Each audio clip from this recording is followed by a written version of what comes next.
friends, Coach Bob with you, and welcome to another Worship on Wheels. Yes, another week has gone by, and our lives continue to change, don't they? You know, whether it's, just growing older, or injuries, or friendships, and all the things that develop. It's just always very interesting to me how things change. Well, the Bible verse this week is out of the book of Proverbs, and it talks about being affected by dishonest people or whisperers. So, without further ado, let's read that beautiful Bible verse. Anyway, Proverbs 16:28 says, "A dishonest man spreads strife, and a whisperer separates close friends." So have you ever had that friend, that, here's the term, you probably have heard this in your life, a frenemy. Yeah, the frenemy, man. The frenemy is the worst adversary known to humankind, because it's the person that you think is your friend, but really behaves more like an enemy. But they're prone to say things bad about you behind your back. They're prone to whisper and behave like a friend in your presence. Those kinds of friends can get you in a lot of trouble. And here's what I mean by that. The Bible also says that bad company corrupts. It does. And so we have to be careful about who we spend a lot of time with. I believe that it was Mark Twain that said, show me your friends and I'll show you you. I'm paraphrasing, of course. But all you have to do is look at a person's friends to see who they are. So you have to be very careful, because those friends do represent you. They represent what you are and what you stand for. And if you get the wrong person in that inner circle, they can do a lot of damage. What if you shared a dark secret with someone, something that might have happened in your life 30 years ago, and you needed to get it off your chest? It wasn't something that was going to, land you in jail or, cost you your marriage. It wasn't like that. But, it's just something that might have been embarrassing. And then all of a sudden, you share it with a person, and the next thing you know, everybody knows your business, and they know what's going on. And there it is, right? I had a friend here recently that happened to, and he came to me and he goes, "I don't know what to do. I am so embarrassed." And I looked at him and I said, "Look, man, what happened? You were in high school." You were in high school, man. And it doesn't matter. Although I know it's embarrassing, it hurts you more than it does anyone else. And I think that the real problem was the person who had repeated this little secret. Well, he thought he could trust them, and he shared something very, very personal with them, and they just went out and told about a half a dozen people. "Hey man, this guy, he ain't all he says he is. He did this. He ain't all he says he is. He did that."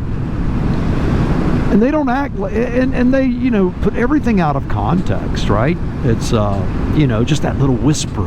It plants the seed of doubt, so that folks begin to question your character, question your morality, question what you are, all over some silly, the loose lips, the little whisper did all that damage. Turn it around here. But the frenemy can get very close to you, and they can hear all of the little secrets in your life. They can hear you. Do you ever speak out of turn? Do you ever say anything you just wish you wouldn't have said, and you're looking around and you're going, "Man, thank goodness nobody heard it," or if somebody heard it, that it was somebody that you can trust, because you just shouldn't have said it? We all do it, by the way. And those of us who want to say, "No, I don't ever do that," well, you're probably lying to yourself.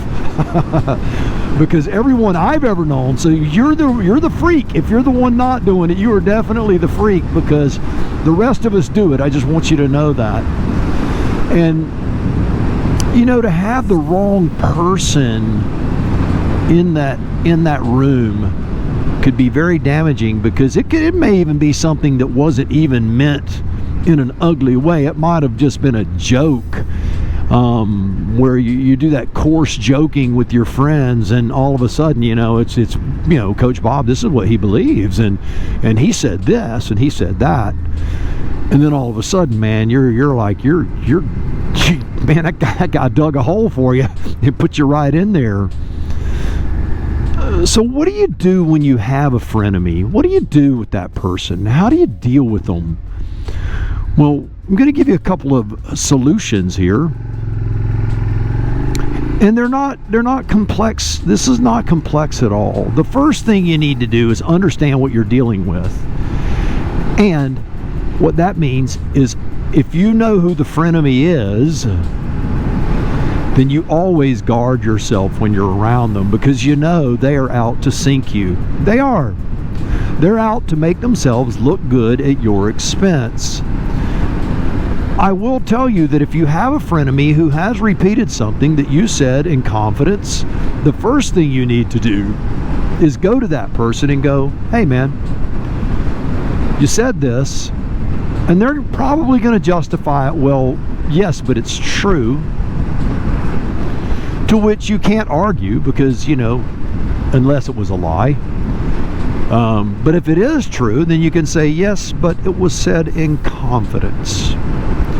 And therefore, I thought you were a trustworthy friend, and you are not. And don't be argumentative or belittling about it.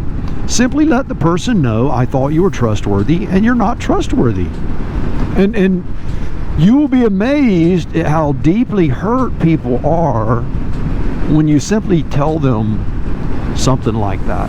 Now, there are those friends who go, well, I'm just going to tell you you're not trustworthy simply so I can mess with you or hurt you. There again, that's that frenemy again. But when you're defending yourself and you're not fighting with the person, you're going, hey, you know, please, when I say something in confidence in the future, if you happen to be in earshot of it, please don't repeat it. I need to be able to trust my friends. You know, and then their chances are they're going to apologize and say, hey, you know, I was out of line, I shouldn't have said that, you know, that sort of thing. And when they do that, accept their apology, and then the next time that you are in their presence, do not repeat anything. Do not say anything that you don't want repeated. Because you know what's going on, and you know that they're not trustworthy. You know it. So why in the world would you risk it again? You know, we should never cast our pearl before swine lest they turn and tear us to pieces. You can't share things with everyone. You can't share deep, dark learning moments. I can't go to everyone with everything I've ever been through and go, hey, let me tell you what I went through so that I can help you through your scenario. If you know that person is simply going to take that information and try to distort it to tear me to pieces. So choose your friends wisely. Choose them wisely. Your friends should be beacons. They should be lights on a hill. They should lift you up, pray for you, be there in your darkest hour to lighten the room and the load. That's what they should do. And if they're not doing that, you need to pick new friends. Now, this is not anything that you don't know. Obviously, this stuff is pretty common sense. But I think oftentimes we compromise with who we hang out with due to convenience or common ground, right?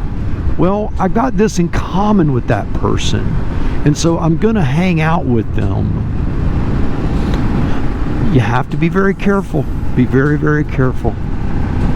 Because as a good friend of mine learned this week, he had someone turn and tear him to pieces. It was really sad, over nothing, over silliness. And again, it wasn't a big deal, but it was a big deal to him because the trust was violated and the friendship was tarnished. Well, know this, you, yes you, you are loved and so am I, and that is really good news. Now do me a favor, go out and change the world. I'll see you on the road real soon.